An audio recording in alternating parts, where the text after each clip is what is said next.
Gun park వద్ద BRS ఎమ్మెల్యేలు ధర్నాకు దిగారు. అసెంబ్లీ స్పీకర్ వైఖరిని నిరసిస్తూ బీఆర్ఎస్ ఎమ్మెల్యేలు ఆందోళన చేపట్టారు.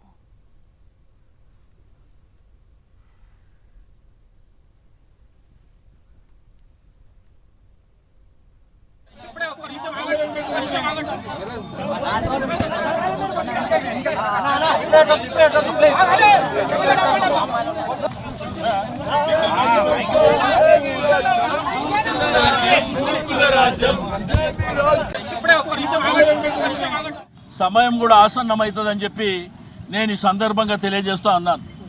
ముఖ్యమంత్రి గారిదేమో విచిత్రం. ఒకవైపున సూచనలు ఇవ్వమంటాడు, సలహాలు ఇవ్వమంటాడు, మీ అభిప్రాయాలను గౌరవిస్తా అంటాడు, మళ్ళా వెంటనే తిట్టేటువంటి బూతు మాటలు ప్రయోగించే ప్రయత్నం చేస్తాడు. కంపు ఉన్నదంట, నీకే కంపు ఉన్నది కదా, నువ్వు మాట్లాడిన దాంట్లోనే కంపు ఉన్నది కదా. మాట్లాడిన ఏ శాసనసభ్యులు కూడా ఇన్క్లూడింగ్ మా ఉపనాయకుడు హరీష్ రావు గారు కూడా మాట్లాడినప్పుడు ప్రభుత్వాన్ని విమర్శ చేయలే, ఆయన కొన్ని సూచనలు మాత్రమే చేసారు. మేము ఎక్కడన్నా ముఖ్యమంత్రి గారు ఇంత లెంతీగా మాట్లాడేటప్పుడు షార్ట్ డిస్కషన్ అయినా పెట్టాలి. ఇది ఈ సబ్జెక్టు చాలా గంభీరత ఉన్నది కాబట్టి దీనికి 2 గంటల సమయం కేటాయిస్తామనైనా పెట్టాలి.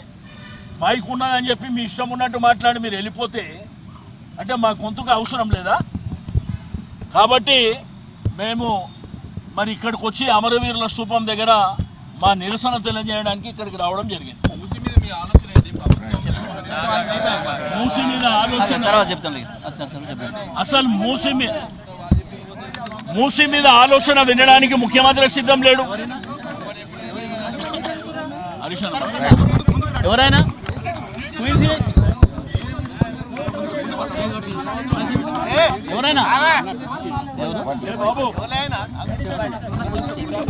ఈరోజు శాసనసభ నడిపినటువంటి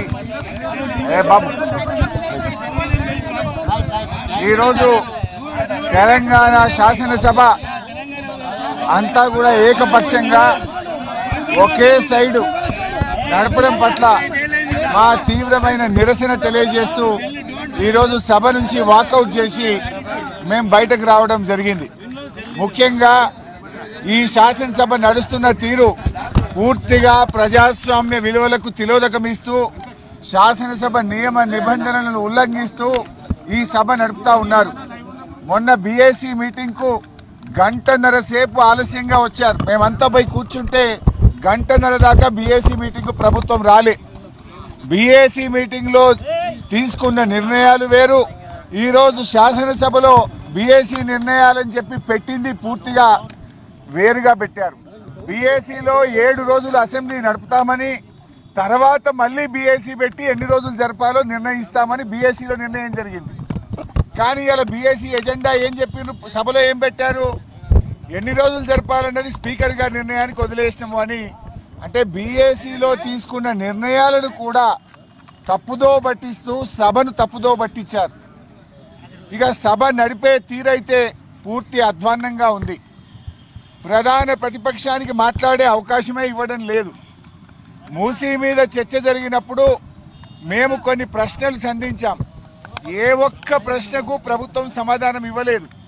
ముఖ్యమంత్రి గారు వచ్చి అడ్డగోలుగా 1.5 గంటల సేపు ప్రశ్నోత్తరాల సమయంలో మాట్లాడారు. మీరు మూసీ మీద అంత చర్చించాలనుకుంటే షార్ట్ డిస్కషన్ పెట్టండి, ఇంకో రోజు డిస్కషన్ పెట్టండి, ఎంతసేపు అయినా మాట్లాడదాం. కానీ ఇక్కడ 10 క్వశ్చన్లు ఉన్నాయి, క్వశ్చన్ అవర్ ఉంది, ఇది సభ్యుల హక్కు, ఇది ఎక్కడిది అంటే ఆయన నోటికి హద్దే లేదు. ముఖ్యమంత్రి గారు అసెంబ్లీని బూతులమయం చేశాడు. ఆయన ఎన్ని బూతులు మాట్లాడినా, ఎంత అడ్డగోలుగా మాట్లాడినా స్పీకర్ గారు ఆయనను ఆపే ప్రయత్నం చేయరు. ఇలా మేము ముఖ్యమంత్రి గారు మాట్లాడిన వ్యాఖ్యల మీద మేము ప్రొటెస్ట్ చేస్తాము, మా యొక్క సూచనలు ఇస్తాము అంటే అసలు మాకు మైకే ఇవ్వడు. మాకు మైక్ ఇవ్వకుండా ఇంకొక విపక్షానికి మైక్ ఇచ్చారు, సంతోషం. మరి ప్రధాన ప్రతిపక్షానికి మైక్ ఇయ్యారా? అంటే మీరు సభ ఏంది, బీఆర్ఎస్ పార్టీకి మైక్ ఇయ్యము, బీఆర్ఎస్ పార్టీ మాట్లాడొద్దు అనే పద్ధతి ఉంటే మరి మేము సభకు ఎందుకు రావాలి? పైగా మేము పోరాడి మైక్ తీసుకుంటే మీరు ముఖ్యమంత్రిని విమర్శించొద్దు అంటాడు. ఇది ఎక్కడి పద్ధతి? అంటే ఇలా రాహుల్ గాంధీ గారు పార్లమెంట్లో ప్రధానమంత్రిని విమర్శిస్తలేరా? రాహుల్ గాంధీ గారు ప్రధానమంత్రి మీద మాట్లాడతలేరా? మరి మేము ముఖ్యమంత్రి మీద మాట్లాడకపోతే సభకు రావడం ఎందుకు? మేము ఏదైనా ప్రజా సమస్యలు ప్రజల గురించి ప్రభుత్వాన్ని ప్రశ్నించడమే ప్రధాన ప్రతిపక్షం బాధ్యత. అసలు ముఖ్యమంత్రి గారు ఏం మాట్లాడింది అలా? మూసీ నది కంపు కంటే ముఖ్యమంత్రి గారి మాటల కంపు ఎక్కువైపోయింది. ఇలా మూసీ ప్రక్షాళన కంటే ముందు ముఖ్యమంత్రి గారి నోరు ప్రక్షాళన చేయాల్సిన అవసరం ఉంది. శాసనసభను ఆయన ఒక గాంధీ భవన్గా, ఒక సిఎల్పి మీటింగ్ లాగా మార్చారు. శాసనసభలో ప్రతిపక్షాలు అడిగిన ప్రశ్నలకు ప్రభుత్వం సమాధానం చెప్తుందా? విపక్షాల మీద అదే సొల్లువాగుడు. బయట మాట్లాడిందే, గాంధీ భవన్లో మాట్లాడిందో, సిఎల్పి మీటింగ్లో మాట్లాడిందే, పబ్లిక్ మీటింగ్లో మాట్లాడిన సొల్లువాగుడే అసెంబ్లీలో వాగుతారా? దీనికోసమైనా అసెంబ్లీ సమావేశాలు పెట్టింది. నేను సూటిగా అడిగిన, మూసీకి తెచ్చే నీళ్లు కాళేశ్వరంలోని మల్లన్న సాగర్ ప్రాజెక్ట్ నుంచే తెస్తున్నారా అని అడిగాను. సమాధానం లేదు. మూసీకి మేము వ్యతిరేకం కాదు, మూసీలో పేదల ఇండ్ల కూల్చివేతకు వ్యతిరేకం. ఆ పేదలకు 2013 చట్టం ప్రకారంగా డబ్బులు ఇచ్చారా? ఇస్తే వివరాలు చెప్పండి అని అడిగాం. ₹1 ఇవ్వలేదు. వాళ్ళ ఇండ్లు కూలగొట్టి కేసీఆర్ గారు కట్టించిన డబుల్ బెడ్రూమ్లు ఇచ్చి పంపించారు. మేమేమో బాధ్యతాయుతంగా పేదల పక్షాన, ప్రజల పక్షాన మేము మాట్లాడాం. మేము మాట్లాడితే అడ్డగోలుగా ముఖ్యమంత్రి గారు మాట్లాడినరు. మూసీ ప్రక్షాళనకు నడుం బిగించిందే బీఆర్ఎస్. 32 ఎస్టీపీలు కట్టింది బీఆర్ఎస్. మరో 39 ఎస్టీపీలు కట్టడానికి అమృత్ ప్రాజెక్టులో ప్రతిపాదనలు పంపిందే బీఆర్ఎస్. వాటి గురించి మేము మాట్లాడినాం. కానీ రేవంత్ రెడ్డి గారు ఎంతసేపు ఎదుటి వాళ్ళ మీద బాడీ షేమింగ్. నువ్వు పొడుగు ఎక్కున్నావు, నువ్వు అద్దాలు పెట్టుకున్నావు, ఏంది చిల్లర మాటలు?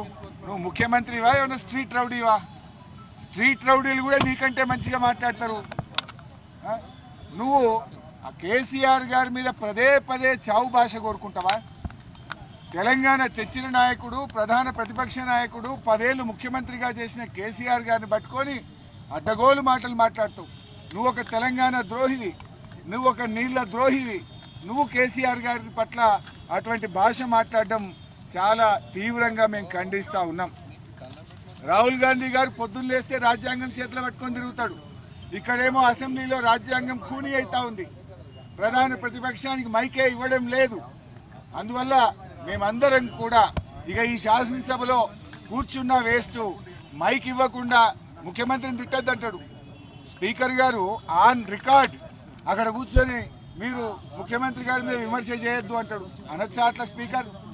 ముఖ్యమంత్రి గారి మీద మీరు మాట్లాడితే మీ మైక్ కట్ చేస్తా అంటాడు. మరి మేము ఉండేందుకు అసెంబ్లీలో? స్పీకర్ గారి పక్షపాత వైఖరికి నిరసనగా ఈ శాసనసభ ఈ సెషన్ను బీఆర్ఎస్ పార్టీ బహిష్కరించాలని నిర్ణయం తీసుకున్నది. స్పీకర్ గారు, మీరు సభలో అందరికీ సమాన హక్కులు కల్పించే బాధ్యత మీకు ఉంటుంది.